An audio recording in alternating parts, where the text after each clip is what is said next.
Welcome, everyone. I'm really proud to be with my colleagues from Connecticut, but most important, with all of you who know firsthand the agony and grief of gun violence.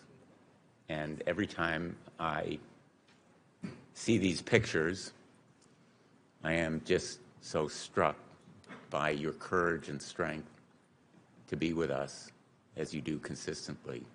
Last night I was at the vigil, and I have to admit, there are moments and days when I lose hope. I think all of us go through that feeling. But your being here and last night at the vigil were energizing and inspiring, and we are not giving up. We are not going away. We are not abandoning gun violence prevention. And as Fred Gutenberg said last night, we're going to make trouble, good trouble. Yes. Good trouble. There is no way that we are surrendering to gun violence in this country. And we know not only in our hearts and our minds, but from evidence, real hard evidence, that these measures work. They save lives. In Connecticut, we have the strongest gun violence measures in the country, and they work. They save lives. We have the evidence that they do. And the Bipartisan Safer Communities Act, we know, is working and saving lives.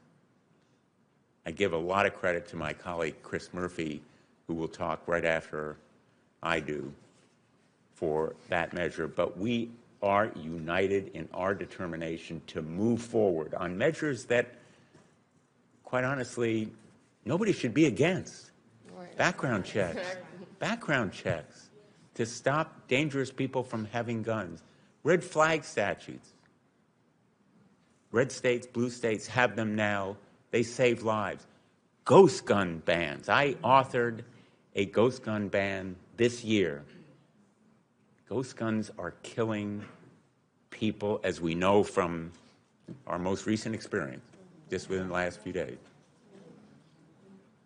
Made on a kitchen table from a kit or on a 3D printer, untraceable, no check whatsoever. Ghost guns are the biggest emerging threat on gun violence. Ask police, ask the cops what they fear. Ghost gun at crime scene. And repealing PLACA. We know that gun manufacturers will be deterred if they are made to pay, if they are held accountable. We need to continue breaking the grip of the gun lobby as we are doing, continuing the movement that we have started. All of the groups that are represented here today, most especially Newtown Action Alliance, but Sandy Hook Promise, Moms Against Gun Violence, Everytown, Giffords, we have a movement that we've built that will enact more state laws, that will continue this fight, that will bring us an Ethan's Law at the national level, and that will vindicate all of your hard work, all of the tears, reliving the tragedies as you do every time you come here and remind us of our obligation. It's not just an opportunity, it's an obligation. And your being here is a powerful reminder of that obligation to stop gun violence in the United States of America. I'm going to now yield to my great colleague and champion, Chris Murphy. Thanks, Seth. Well, thank you all for being here. This is always a heavy day, but a very important day. I want to thank the team that puts this week together. But really, I want to thank all of the mothers and fathers and brothers and sisters who are standing up here, who have found a way to both deal and process with this immense grief that none of us who serve in elected positions can ever understand, and do it at the same time that you are speaking truth to power in a way that is making a difference. And I know, like, right now, it is hard to see through that cloud, right? That combination of grief and electoral loss. But I want to tell you what progress looks like, right? Just over 2 years ago, we, for the first time, all of us collectively, broke 30 years of inaction in Congress, and we passed the first significant anti-gun violence bill in 30 years in this Congress, the Bipartisan Safer Communities Act, right? Now, that was a victory to celebrate on that day, but it wouldn't have mattered if the promise we made didn't come true, right? What did we say? We said if we get a little bit more serious about keeping guns out of the hands of dangerous people, if we put money into communities, right, that are dealing with high rates of violence to interrupt those cycles of violence, we'll make a difference. We said the gun industry is wrong. It's not more guns that protect us. It's less guns in the hands of dangerous people. We put that theory to test when we passed the Bipartisan Safer Communities Act. Now, not a single one of us is going to rest until there is not a single shooting in a city anywhere across this country, that our kids are safe wherever they go, from a church to a shopping mall to a school. But we shouldn't be shy about celebrating that since we passed the Bipartisan Safer Communities Act, gun murders have fallen by 20% in this country, right? Mass shootings this year, right? One is too many, but mass shootings in this country this year are down by 25% compared to last year. Now, listen, that doesn't solve the problem, but it is proof of concept that if you change the laws of this country, you save lives. And there are literally tens of thousands of other mothers and fathers and brothers and sisters this holiday season who are not grieving a dead loved one because those numbers are so fundamentally different this year than last year. And let me give you one other sliver of good news. What we want is for this issue to be apolitical, right? We don't want this to be a fight between Republicans and Democrats. We just want everybody to do the right thing, right? So after Donald Trump was elected, I get it, our shoulders slumped a little bit because we wondered whether we could get anything done. But you know what popped up on my screen about 2 weeks after Donald Trump was elected? An op-ed penned for a major national publication by 3 Republican senators. Now, I didn't ask them to do this. Nobody asked them to do it. They did it on their own, and they wrote an op-ed saying that the Bipartisan Safer Communities Act was a great bill, it's working, and everybody should leave it alone, right? And so that was unthinkable a decade ago, that you would have Republicans proactively, right, joining with us to defend tougher gun laws. But you know why that happens? Because we built this movement, and we didn't stop building the movement when things got tough, right? Even when we knew that it was going to be a slog federally, we said, you know what?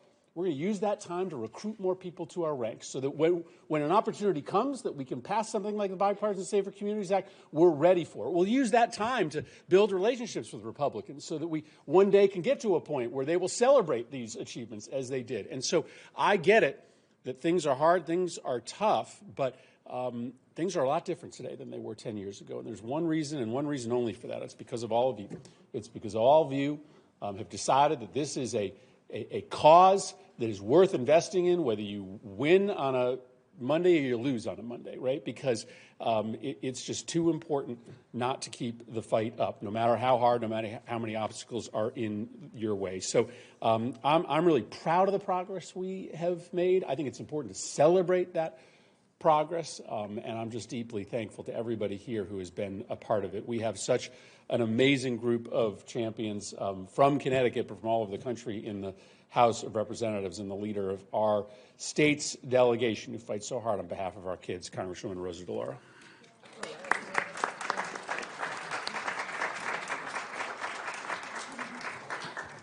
Good morning, and thank you very, very much. It is a solemn day, but it's wonderful to see the strength, the courage, the tenacity, the sacrifice of all who are here, who may get knocked down, but you don't get knocked out. And you're there, and you're making the fight. You continue to make that fight, and you make that fight every single day. I want to say a thank you to my colleagues who I serve with, and I think as a delegation, we're fierce champions of the issue of gun violence, and indeed, so proud of the legislation that has been authored by Senator Murphy. I also want to just thank Kristen Song, Callie Taylor, Claire Patillo, Nancy Rosette, and all of those who are here today. You have endured tragedies that no one should ever have to face, and we're all aware of the strength that you have shown and the fight that you make every day to make the world a better place. And you do it on behalf of the loved ones that you have lost. It's your loss who drives you to help others not to have to go through it. We will never, ever forget. It's 12 years now to the day since the community of Newtown, Connecticut was shattered. It was a senseless, devastating act of violence. 26 precious, irreplaceable young souls were taken from their families and from their community forever. No words. There are no words to heal the wounds. I see the pictures and so forth. You try. You try to say some things about it, but our hearts ache for the parents, for the grandparents, the sisters, the brothers, the friends, the moms, the dads, relatives, whose lives really will never be the same. That's a fact. But together, we gather to reflect, to honor the family, survivors, to mourn the lives that were taken that day.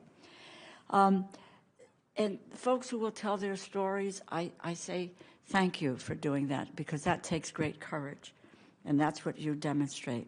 The bond that we have with all of you is forever, and please understand that.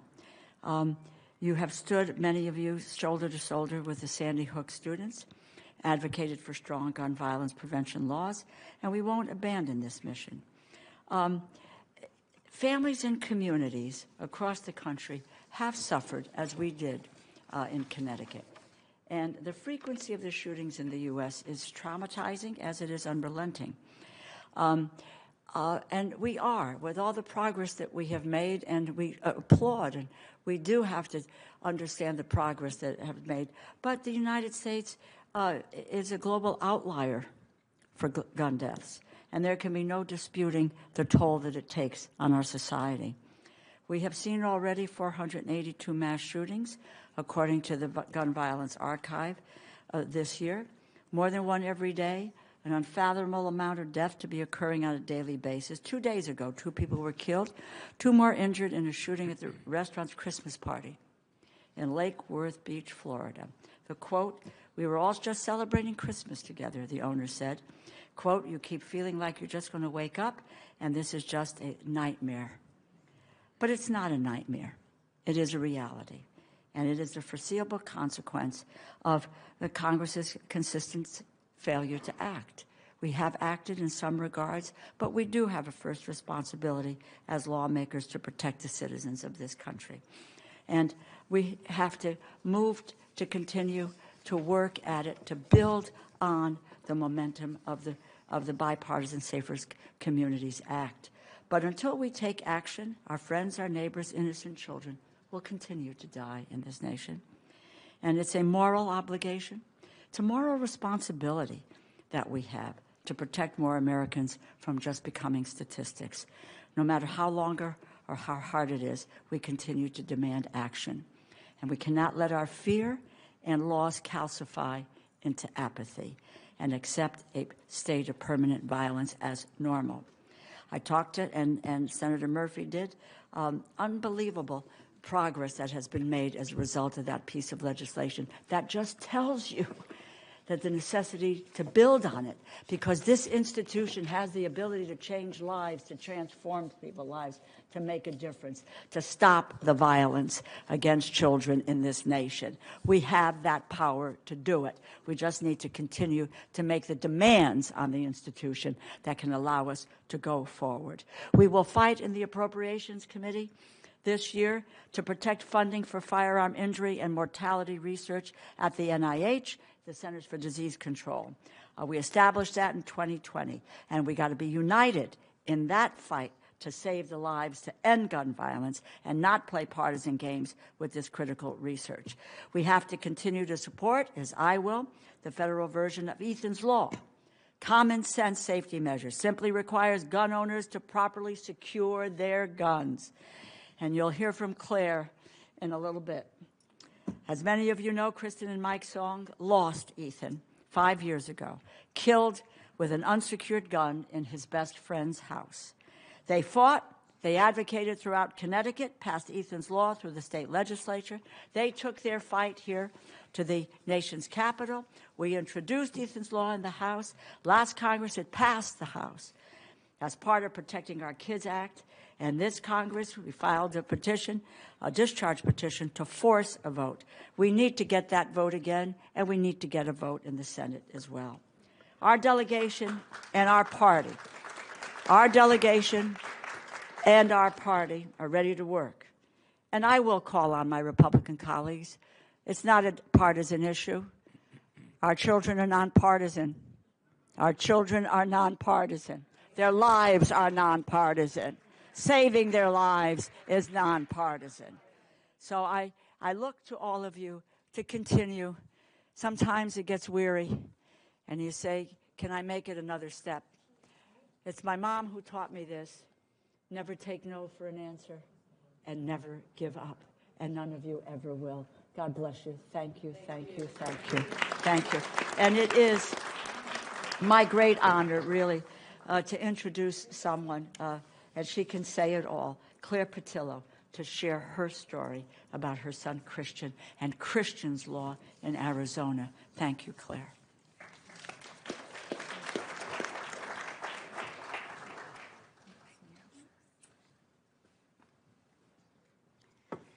Thank you. Good morning. My name is Claire Patillo. Our son Christian died in Arizona on September 5th, 2021, from an unintentional gunshot while staying the night at a friend's house. This has been a devastating loss for our family, as we know Christian's death was preventable if only that gun had been properly secured.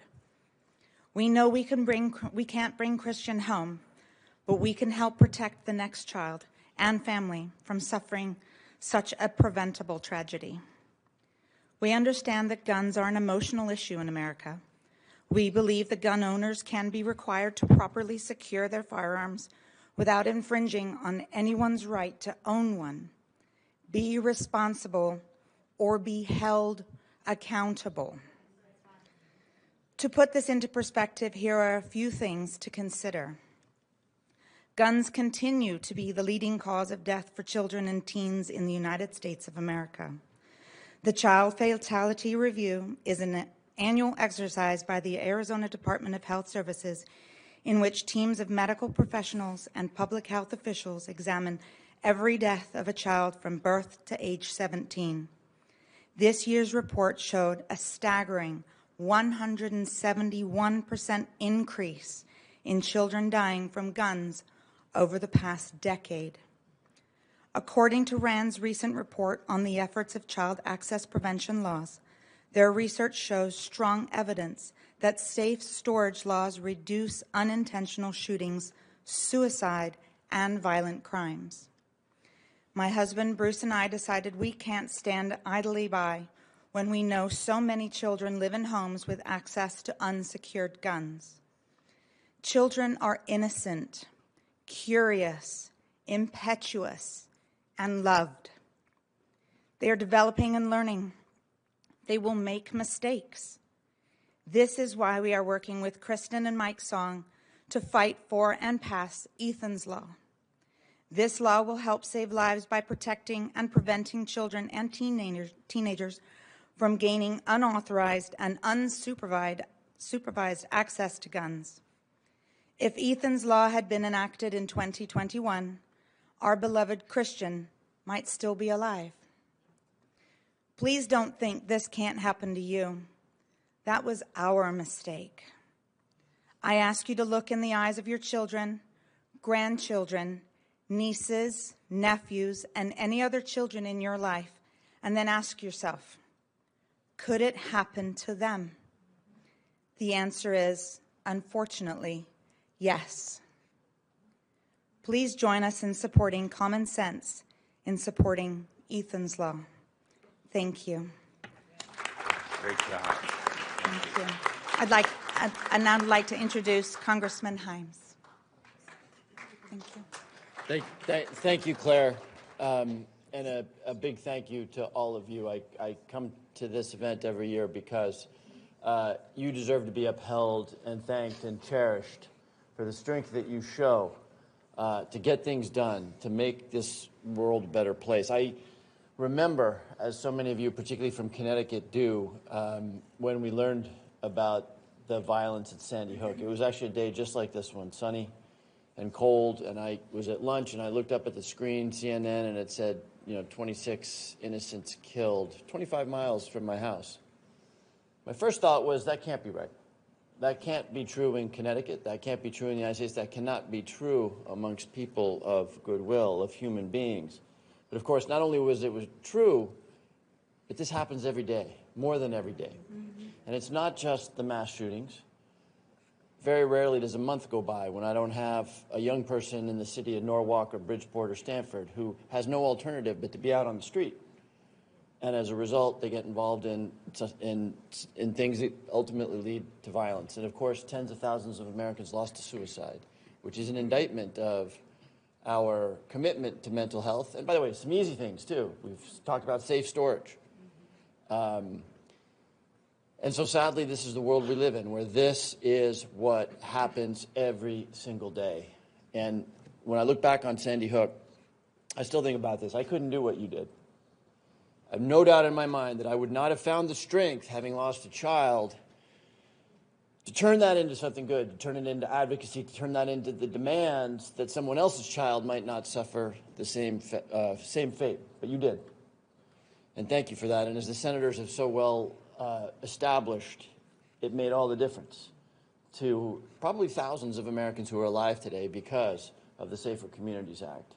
And we know what needs to be done. We've said it many times today. Safe storage, assault weapon ban, universal background check. These are not controversial or difficult things. And I'll just close with this observation. It does get caught up in the partisan fight here. It shouldn't, but it does. People focus on what the NRA is saying or what this advocacy group is saying. Nothing is more powerful than human stories. So Claire, the story you just told, Kristen, the story, sadly so similar to Claire's. You tell those stories and you move hearts, even in this building, even in this town. So keep it up. I am so stunned by your strength and your courage. Please, please, please keep it up. Thank you. Next will be my colleague from the Hartford, Connecticut area, Congressman John Larson. Thank you, Jim. And I want to thank the delegation and our senators, and especially Senator Murphy for his incredible work that he has been able to do. We're proud of this delegation and how we stick and fight together. But more proud of those of you that are here.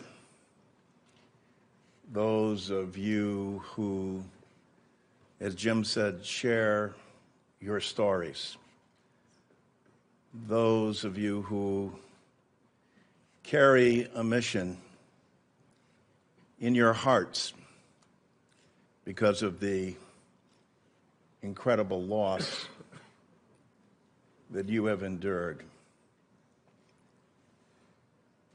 What's transpired in this country, as you've heard the senators enumerate and the deaness of our delegation go through in terms of the numbers, is a blood stain on our democracy. Yes. And what's going to change it?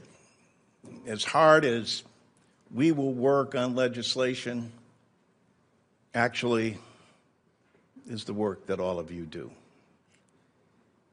In Hartford, Connecticut, Mothers United Against Violence are the ones that are making the change. mothers who've lost their children, mothers that know that hurt and impact and know that it's got to happen from the bottom up. You come into a press conference like this and look around the room and you can't help but notice that the real change is going to come through your efforts, through your commitment, through your help. It's written on your faces and forever carried in your hearts, and we will always be with you. I'd like to introduce my colleague, Joe Courtney.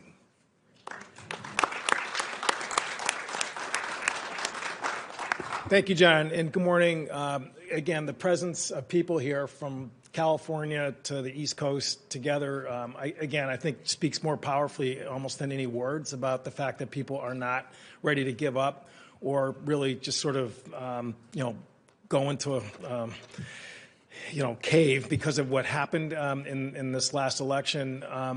Hakeem Jeffries, the leader in the House, over the last few weeks or so since November 5th, has been just reminding us in every single meeting that if back in 2017, when Donald Trump won the election in 2016, the House majority was 242. Today, it's 220, and for the first 3 months of this coming year, it'll be 217. So it'll be a majority of 217 to 215.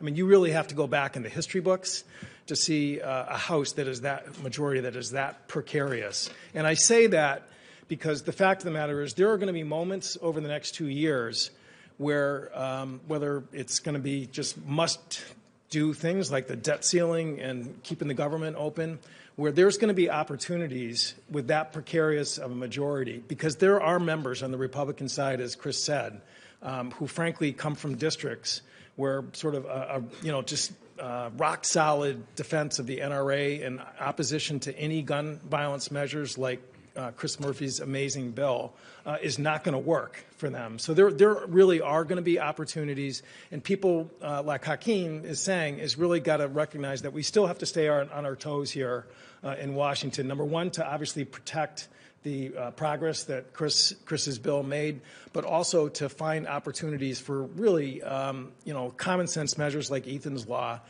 to possibly make its way through the process. It was a bruising election, and frankly, the most corrosive moments is when you have the president-elect saying things like "get over it," or the vice president-elect saying that school shootings are a fact of life.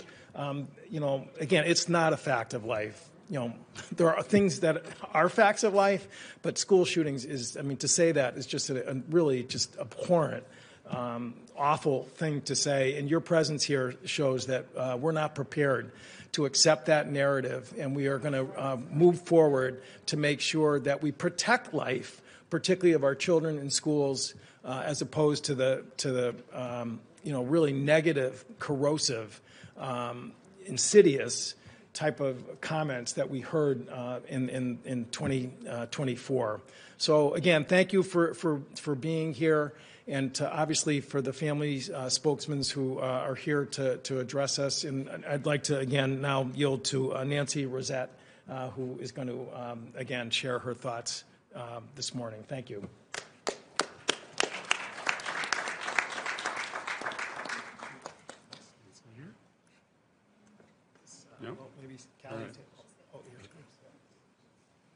Good morning. My name is Elena. I'm going to interpret for Nancy as soon as she finishes her speech.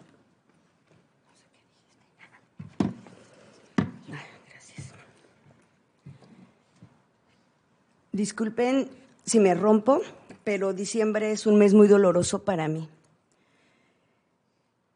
Mi nombre es Nancy Rosete. Vengo del Estado de México. Soy madre de Elvis Axel Torres Rosete. Él tenía 17 años cuando me lo desaparecieron. Fue víctima de la violencia perpetrada por armas de fuego estadounidenses. A sus escasos 16 años conoció las drogas. específicamente la marihuana, por lo que en su miedo lo ingresé a una clínica particular de recuperación. Mi hijo estaba a punto de salir tras meses de rehabilitación. Él mismo me pidió lo ayudara. Me dijo que ya no quería consumir, por eso lo llevé a la clínica que se llamaba irónicamente Salva tu Vida. Pero en esta clínica mi hijo fue desaparecido forzadamente. Él ingresa en junio del 2010 y la versión del dueño de la clínica es que lo envió junto con otros 2 chicos al estado de Matamoros, Tamaulipas, en México, por un paciente más del cual la mamá solicitó el servicio de rehabilitación. Pero al día de hoy no he vuelto a saber nada de mi hijo. Ya son 13 años, 11 meses, 11 días que no sé nada de él. Es mi único hijo y lo amo demasiado, por eso lo sigo buscando. El hombre que dirigía la clínica tenía protección de la policía. Representaba la clínica Salva tu Vida, afirmó ser el terapeuta y preocuparse por las personas que reciben tratamiento, pero en realidad estaba coludido con la delincuencia organizada. Vendía droga y andaba armado para amedrentar a los pacientes y estos hicieran lo que él quisiera. En este largo tiempo me he visto en la necesidad de salir a buscar a Elvis por todos los medios posibles para lograr atención tanto de la ciudadanía como del gobierno mexicano. He realizado marchas, plantones, huelgas de hambre, reuniones con autoridades. Lo único que me he ocasionado son amenazas. Después de 4 años persiguiendo a Fernando Sandoval Díaz, dueño de la clínica, finalmente lo detienen con armas de fuego estadounidenses. Traía drogas, venía vestido de policía de investigación federal en una camioneta robada. Herramientas y acciones que le permitieron desaparecer a mi hijo y a otras personas más. Estoy segura de que muchos de ustedes están familiarizados con la violencia que ocurre en México, pero ¿qué pasaría si les dijera que México solo tiene una tienda de armas y está ubicada en una base militar? El 70% de las armas de fuego recuperadas en delitos en México se retoman a Estados Unidos. Estas armas llegan a México a través de exportaciones legales y tráfico ilegal de armas. Son 116,000 personas desaparecidas forzadamente en México. Las armas que los están matando en Estados Unidos son las mismas que nos matan y nos hacen desaparecer en México. Sabemos que aprobar leyes de seguridad en armas en Estados Unidos como las que defendemos hoy también salvará vidas en México. Estoy aquí para apoyar a los sobrevivientes de Estados Unidos y pedirles que apoyen a México. Gracias a Dios por mi hijo, gracias a ustedes que me escuchan y gracias a Global Exchange por apoyarme. Y hoy lucho por lo que le pasó a mi hijo, no le pase a nadie más. Thank you.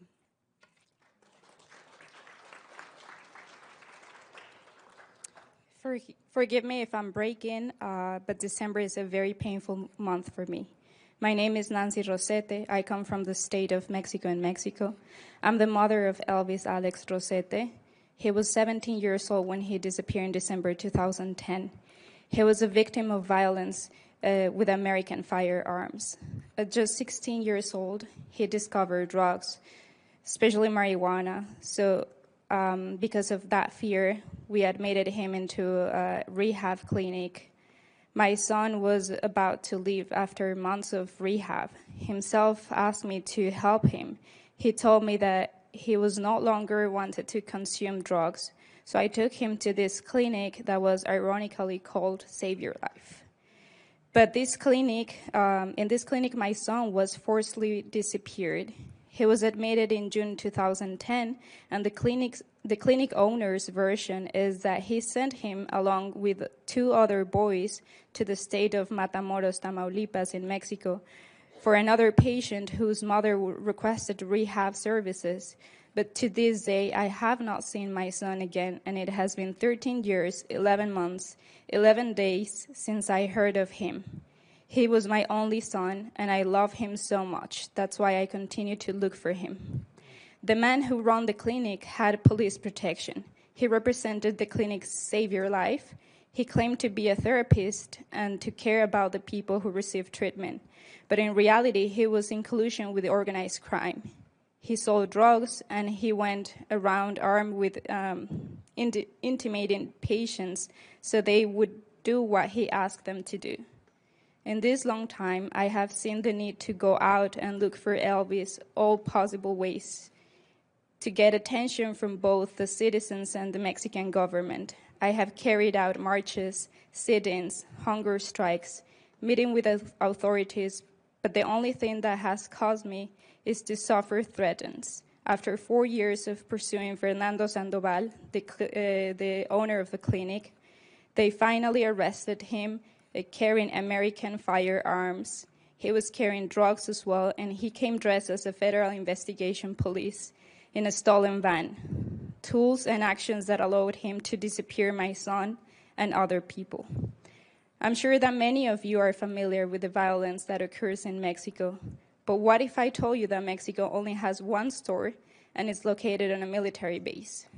70% of firearms recovered in crime scenes in Mexico are traced back to the U.S.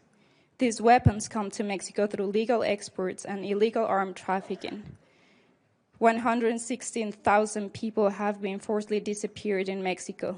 The weapons that are killing them in the United States, that are killing you in the United States, are the same ones killing us back in Mexico. We know that passing gun safety laws in the United States, like the ones we are defending today, will also save lives in Mexico. I'm here to support the survivors of the U.S. and ask you to support Mexico. Thank God for my son. Thank you for listening to me, and thank you, Global Exchange, for supporting me.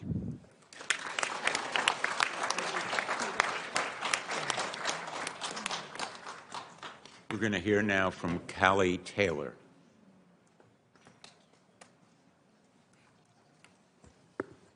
Hello, my name is Callie Taylor, and I'm a junior at Newtown High School and a co-chair of Junior Newtown Action Alliance. My mom was a second-grade teacher at Sandy Hook School the day the tragedy happened. She was there at the time of the shooting, and by chance, she and her students were able to walk out of that building. Make no mistake, their lives were changed forever. While I was not in the building that day, it has continued to impact my life. It was not until second grade that one of my friends had told me about the shooting at Sandy Hook. A classmate and friends of mine, towns away from the school, knew what happened that day, and I didn't. He told me that a man with a gun had walked into the school and proceeded to use it to shoot both the adults and children in the building. Up until then, I had believed that a bear had attacked the elementary school, despite my parents telling me the truth numerous times. I was only 4 at the time of the shooting, therefore I was not able to process what had actually happened, and nor should I have had to. No child should have to hear about others their age being murdered while in school by a man with a gun, a weapon that has the capacity to rob the lives of such innocent children. When I came to more of an understanding as to what happened, I began to view things a little differently. When I was in 3rd grade, I was scared to go to the bathroom. The school that I went to only had one bathroom on the side of the building where the 3rd grade classrooms were. This bathroom had a window in it, which seemed so insignificant, but for this very reason, I avoided using the bathroom whenever I could. I feared that someone would come in through the window while I was in there and try and harm me. I will not accept the fact that kids do not feel safe in school. School should be one of the safest places, a place where you are free to learn and grow. While everyone's connections to gun violence may be different, it is vital that we all come to an agreement that it can and will impact everyone if we make no effort to do anything about it. While lockdown drills in school not being a place of safety is all my generation's ever known, this is not the way it should be. We have the power to change this for our future generations and should pour our energy into making not only schools, but our community safe places free from gun violence. I want to live in a society that places a higher value on children than guns. I stand with other students from Newtown and beyond to urge Congress to make passing life-saving gun bills a priority so that guns are no longer the #1 killer of children and teens in America. Thank you.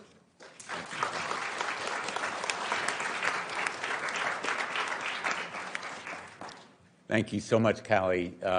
Your presence here shows us one of the really important facts. In these 12 years, a whole new generation has come of age. The young people who were at Sandy Hook 4 years old are able to vote. They are going to make a difference. A whole new generation is there to fight gun violence. And this movement will only grow stronger. We're going to get it done. Thank you for coming today, and look forward to being back here. It will take us being back here next year, maybe the year after, but it makes such a big difference that you are here. You are the warriors for gun safety in this country. Thank you so much.